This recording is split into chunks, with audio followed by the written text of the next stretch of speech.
want you to hit me as hard as you can. Hey everybody, it's Chris here. I just came out of the Hull H Marvel panel and it was everything that everybody was expecting. So by now you've seen the Black Panther Wakanda Forever trailer, you've seen the She-Hulk trailer, but I saw a couple of trailers that haven't been revealed to the public yet, so I'm going to try and break them down a little bit. Okay, first off was Secret Invasion. This is a Disney Plus show. I know people kind of think that comes with a bit of an asterisk because let's face it, the shows haven't been great so far. That said, what I saw I think is going to really change people's minds because it looks like Captain America Winter Soldier as like a limited series.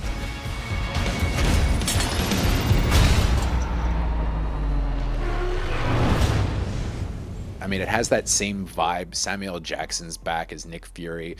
He's got all of his scars showing. He's got a big beard. He doesn't put on the patch until the end. Kobe Smulders is back as Maria Hill. Ben Mendelsohn. Olivia Colman's in it. I mean, it looks really good. I'm pretty sure they're going to release the trailer soon because this is really going to sell people on it. So the other trailer that we saw was Ant-Man and the Wasp: QUANTUMANIA. This is a very important movie for the MCU because it's going to basically present Kang the Conqueror in his different variant form as kind of the main villain going forward for Marvel. And man, Jonathan Majors came out on stage and he seemed very excited, but wouldn't give any details about what he was doing. The trailer looks fun. So Scott now, Paul Rudd's character, Ant-Man, he's a best-selling author and he wrote a memoir called Look Out for the Little Guy.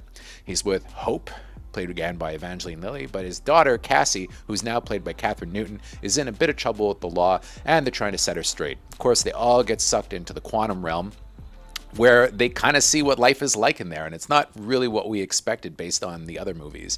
And it turns out that Janet Van Dyne, played by Michelle Pfeiffer, was being watched over by Bill Murray's character, who features kind of prominently in the trailer. It looks like he has a really good role. So Ant-Man and the Wasp: QUANTUMANIA, I think is probably going to be the biggest Ant-Man movie to date. It looks really cool. Now, the other big one that we saw was the first trailer for Guardians of the Galaxy Volume 3, and man, this thing is going to be epic. So, Chris Pratt's character, Peter Quill, is kind of sad because Gamora, who returns to the team, has no memory of him whatsoever. He's heartbroken and it's very difficult for him, but it caused kind of some vulnerability in the Guardians of the Galaxy, and apparently spends the rest of the movie trying to fix it. And I think a lot of stuff has to do with Rocket Raccoon, with us seeing his origins. And as James Gunn said in the presentation, he is the saddest character in the universe, and we see why with this movie. It looks like it's almost going to be too much to take because that raccoon, when you see him as a baby, sad, it's going to sell a lot of toys, I think. We also saw Will Poulter show up as Adam Warlock. I mean, I think people always think of him as the character that he played in Chronicles of Narnia, this scrawny kid, but he's like 6 foot something. He's got massive biceps. He's jacked now. He looks great as Adam Warlock, and women in the audience were screaming when he walked out on stage. I think this movie's going to be a ton of fun.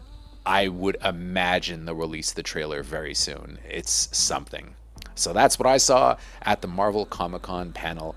And yeah, a lot of stuff to come as we saw Phase 5 and Phase 6 announced. I would imagine more details to emerge at D23.